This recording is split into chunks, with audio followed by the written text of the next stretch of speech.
Hi friends, this is Srinivas. సరదాగా సంగీతం కార్యక్రమానికి స్వాగతం. ఇప్పుడు ఈ క్లాస్లో మనం ద్వాదశ స్వరస్థానాలు కీబోర్డ్లో మనం ఎలా ఐడెంటిఫై చేయాలి అనే విషయాన్ని మనం ఈరోజు నేర్చుకుందాం.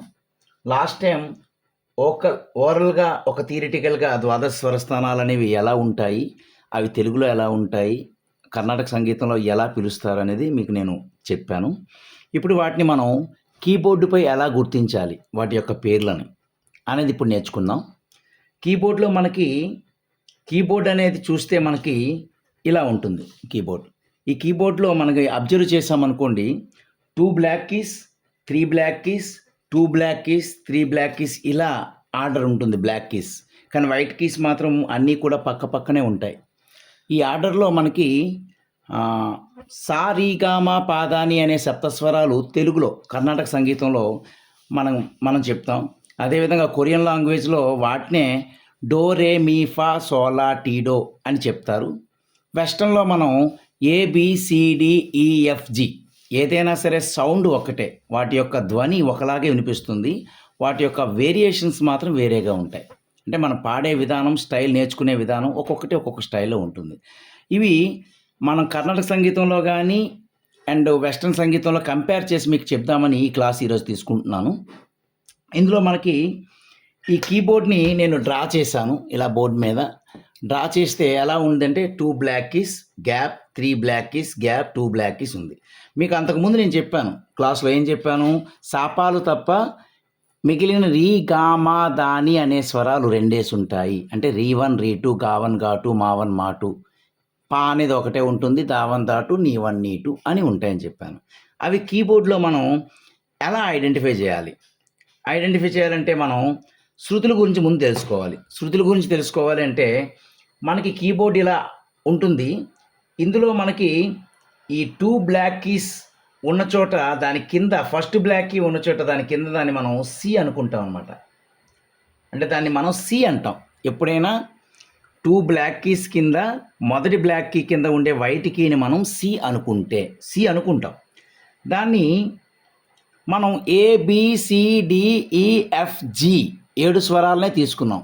ఆ ఆర్డర్లో మనం వైట్ కీస్ వేసుకుంటూ పోతే సి తర్వాత డి వస్తుంది, డి తర్వాత ఈ వస్తుంది, ఈ తర్వాత ఎఫ్ వస్తుంది, ఎఫ్ తర్వాత జి, ఆ తర్వాత ఏ, జీ తర్వాత హెచ్ రాదు. ఎందుకంటే ABCDEFG అనేవి 7 స్వరాలే. మీ 7 స్వరాలను తీసుకుంటే మళ్ళీ రొటేషన్లో మనకి హెచ్ రాదు, ఏ వస్తుంది. ఏ తర్వాత మళ్ళా బి, మళ్ళా సి, కంటిన్యూటీ అయిపోతుంది. అక్కడ కూడా 2 బ్లాక్ కీస్ ఉన్నాయి కదా, ఆ బ్లాక్ కీస్ కింద ఉండేది మనం సి అవుతుంది. ఇవి మనం గుర్తుపెట్టుకోవడం చాలా ఈజీ. ఎక్కడైతే 2 బ్లాక్ కీస్ ఉంటాయో మొదటి బ్లాక్ కీ కింద ఉండే అక్షరాన్ని సిగా గుర్తించుకుంటే CDEFGAB అనేది మనం ఆర్డర్లో వెళ్ళిపోతుంది. వీటిని మనం కళ్ళు మూసుకొని మధ్యలో ఎక్కడైనా కీ మీద చేయి వేస్తే అది మనం ఐడెంటిఫై చేసినట్టుగా దాన్ని స్టడీ చేయాలన్నమాట. అంతే, వెరీ సింపుల్. 7 స్వరాలని స్టడీ చేయడం చాలా ఈజీ. అయితే ఇక్కడ సిని మనం తెలుగులో ఒకటి శృతి అంటాం. సిని మనం తెలుగులో ఒకటి శృతి అంటాం. తర్వాత ఆటోమేటిక్ ఇవన్నీ కూడా ఇది 2 శృతి, ఇది 3 శృతి, ఇది 4, ఇది 5, 6, 7 శృతులు అన్నాం కదా. సి అనేది ఒకటి శృతిగా ఎప్పుడు నిర్ధారింపబడుతుంది తెలుగులో. మన కర్ణాటక సంగీతంలో ఒకటి శృతి. దాన్ని మనం వెస్టర్న్లో మనం సి అంటాం అనమాట. ఇక్కడ సేమ్, ఇక్కడ కూడా మనం తెలుగులో తీసుకుంటే సా, రీ, గా, మా, పా, దా, ని.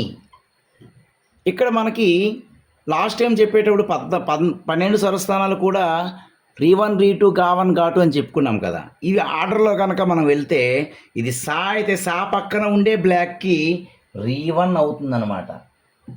ఆ తర్వాత వైట్ కీ వస్తుంది కదా, అది రీ2 అవుతుందన్నమాట. మళ్ళీ బ్లాక్ కీ వస్తుంది కదా, అది రీ3, రీ పని అయిపోయింది కదా, 2 స్వరాలు, మళ్ళీ గాలు ఉన్నాయి, ఇది గావన్ అవుతుంది. ఆ తర్వాత మళ్ళా ఇది గా2 అవుతుంది. మరలా ఇక్కడ వైట్ కీ అనేది మా1 అవుతుంది. ఆ తర్వాత వెంటనే బ్లాక్ కీ మా2 అవుతుంది. ఆ తర్వాత మళ్ళీ వైట్కి పా అవుతుంది. ఆ తర్వాత వచ్చే బ్లాక్కి మళ్ళీ సేమ్ దావన్, మరలా దాటు, మరలా ఇక్కడ బ్లాక్కి నీవన్, తర్వాత నీటు, మరలా సా అనేది కంటిన్యూటీ అయిపోతుంది. నెక్స్ట్ స్కేల్ అంటే మనకి ఈ సా నుంచి ఈ సా వరకు గల ప్లేస్ని మనం ఈ స్వరాల సముదాయాన్ని మనం ఏమంటామంటే స్థాయి అంటాం. స్థాయి అంటాం. ఇంగ్లీష్లో మనం ఆక్టేవ్ అని చెప్తాం అనమాట. ఆక్టేవ్. వెస్టర్న్లో మనం ఆక్టేవ్ అని చెప్తాం. అయితే ఇది మనకి కర్ణాటక సంగీతం. ఇది 1 శృతి, 2 శృతి, 3 శృతి, 4 శృతి, 5 శృతి, 6 శృతి, 7 శృతి. మరి ఈ బ్లాక్ కీస్ మాట ఏమిటి? ఈ బ్లాక్ కీస్ని మనం హాఫ్ నోట్స్ అంటాం అనమాట. అంటే ఇక్కడ 1 శృతి అయితే ఇది హాఫ్ నోట్ కాబట్టి 1.5 శృతి అవుతుంది అనమాట. అదేవిధంగా ఇది 2 శృతి అయితే ఇది 2.5 శృతి అవుతుంది అనమాట. 3 శృతి అయితే ఇక్కడ బ్లాక్ కీ లేదు కాబట్టి 3.5 శృతి ఉండదు. మళ్ళీ ఇది 4 శృతి అయితే ఇది 4.5 శృతి అవుతుంది. ఇది 5 శృతి అయితే ఇది 5.5 శృతి అవుతుంది. మరలా ఇక్కడ 6 శృతి అయితే 6.5 శృతి అవుతుంది, 7 శృతి అవుతుంది. ఇది మనకి తెలుగులో కర్ణాటక సంగీతంలో కీబోర్డ్ని ఈ విధంగా తీసుకుంటాం. అంటే 1 శృతిలో సాని తీసుకున్నప్పుడు మాత్రమే ఇలా జరుగుతుంది. 1 శృతిలో సా అనే స్వరాన్ని తీసుకుంటే 1, 1.5, 2, 2.5, 3, 3.5 ఉండదు, 4, 4.5, 5, 5.5, 6, 6.5, 7 మొత్తం శృతులు తెలుగులో చెప్పేయడం జరిగింది. వీటినే మనం వెస్టర్న్లో చెప్పుకోగలిగితే ఇక్కడ మనం CDEFGABC చెప్పుకున్నాం కదా. ఈ బ్లాక్ కీస్ తెలుసుకోవడానికి ముందుగా ఈ పదాన్ని తెలుసుకోవాలి. దీన్ని మనం షార్ప్ అంటారు. షార్ప్. దీన్ని మనం షార్ప్ SHARP షార్ప్ అంటాం. ఇంకొకటి ఏంటంటే ఫ్లాట్. దీన్ని మనం ఫ్లాట్ అని పిలుస్తాం.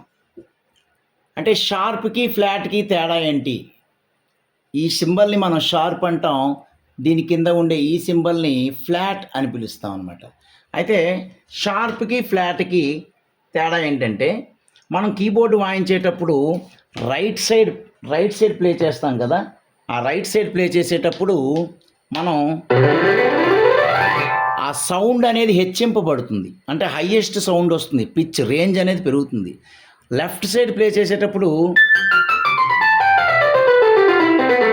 సౌండ్ అనేది తగ్గిపోతుంది, అంటే పడిపోతుంది. అంటే ఫ్లాట్ అంటే పడిపోవడం అంటాం, ఎక్కువ అవ్వడాన్ని షార్ప్ అని చెప్తాం. ఇక్కడ ఈ వైట్ కీస్తో మనం కంపేర్ చేస్తే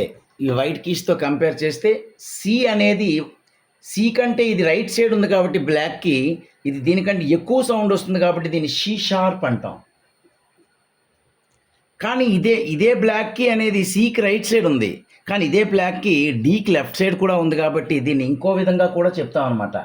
డి ఫ్లాట్. అంటే డి కంటే బ్లాక్కి వెనక పక్క ఉంది, లెఫ్ట్ సైడ్ ఉంది కాబట్టి సౌండ్ ఫ్లాట్ అయిపోతుంది కాబట్టి తగ్గిపోతుంది కాబట్టి దీన్ని డి ఫ్లాట్ అంటాం. అంటే సికి రైట్ సైడ్ ఉంది కాబట్టి షీ షార్ప్, డీకి లెఫ్ట్ సైడ్ ఉంది కాబట్టి డి ఫ్లాట్, అంటే C sharp or D flat. తర్వాత ఈ బ్లాక్కి తీసుకుంటే సిమిలర్లీ దీనికి రైట్ సైడ్ ఉంది కాబట్టి ఇది డి షార్ప్, ఈకి లెఫ్ట్ సైడ్ ఉంది కాబట్టి ఈ ఫ్లాట్. ఈ తర్వాత బ్లాక్ కీ లేదు కాబట్టి ఈ షార్ప్ అనేది మనకి లేదు. అదేవిధంగా ఎఫ్కి లెఫ్ట్ సైడ్ కూడా మనకి బ్లాక్ కీ లేదు కాబట్టి ఎఫ్ ఫ్లాట్ అనేది లేదు. తర్వాత వచ్చే బ్లాక్ కీ ఎఫ్కి రైట్ సైడ్ ఉంది కాబట్టి ఎఫ్ షార్ప్. తర్వాత జీకి లెఫ్ట్ సైడ్ ఉంది కాబట్టి జీ ఫ్లాట్. తర్వాత జీ ఉంది, జీకి మళ్ళా జీ షార్ప్, సేమ్ అలానే. ఏకి మళ్ళీ ఏ ఫ్లాట్ అవుతుంది, లెఫ్ట్ సైడ్ ఉంది కాబట్టి. ఇదేటి అవుతున్నప్పుడు ఏకి రైట్ సైడ్ ఉంది కాబట్టి ఏ షార్ప్, బీకి లెఫ్ట్ సైడ్ ఉంది కాబట్టి బీ ఫ్లాట్ అవుతుంది. అంటే మొత్తం 1 2 3 4 5 6 7 8 9 10 11 12 ఈ 12 కీస్ యొక్క నేమ్స్ మనం ఐడెంటిఫై చేసుకోగలగాలి. ఇది వెస్టర్న్లో C sharp or D flat, D sharp or E flat, E తర్వాత బ్లాక్ కీ లేదు కాబట్టి ఈ షార్ప్ ఉండదు. F sharp or G flat, G sharp or A flat, A sharp or B flat, B. ఇది ఒక Octave. ఇలాంటి ఆక్టేవ్లు మనకి ఒక మామూలు కీబోర్డ్లో మనకి 5 ఉంటాయన్నమాట. ఆ 5లో సి నుంచి C 1 octave, second octave, third octave, fourth octave, fifth octave, అంటే 5 ఆక్టేవ్స్ ఉంటాయి. అందులో మధ్యలో ఉండే ఆక్టేవ్ని మనం మిడిల్ ఆక్టేవ్ అంటాం, దానిపైన ఉండే ఆక్టేవ్ని అప్పర్ ఆక్టేవ్ అంటాం, దాని కింద ఆ మిడిల్ ఆక్టేవ్ పక్కనుండే ఆక్టేవ్ని లోవర్ ఆక్టేవ్ అంటాం. ఇంకా ఈ లోవర్ ఆక్టేవ్ కంటే ఇంకా ఆక్టేవ్ ఉంది కదా, దాన్ని బిలో లోవర్ ఆక్టేవ్ అంటాం. ఈ అప్పర్ ఆక్టేవ్ కంటే ఇంకొకటి ఉంది కదా, దాన్ని అబో అప్పర్ ఆక్టేవ్ అంటాం.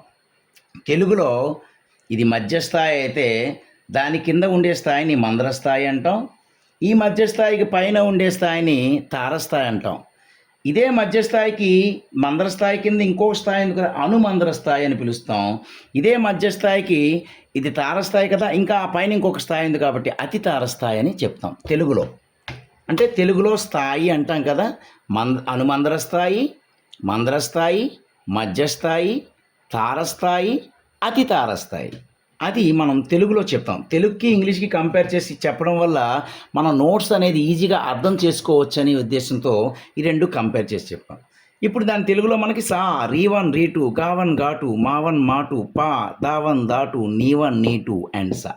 నెక్స్ట్ క్లాస్లో ఈ రీవన్ రీటు గావన్ ఘాటు ఫుల్ ఫామ్ తెలుగులో ఫుల్గా ఏమని పిలుస్తారు అనే క్లాస్ని నెక్స్ట్ క్లాస్లో మీకు నేను తీసుకుంటాను.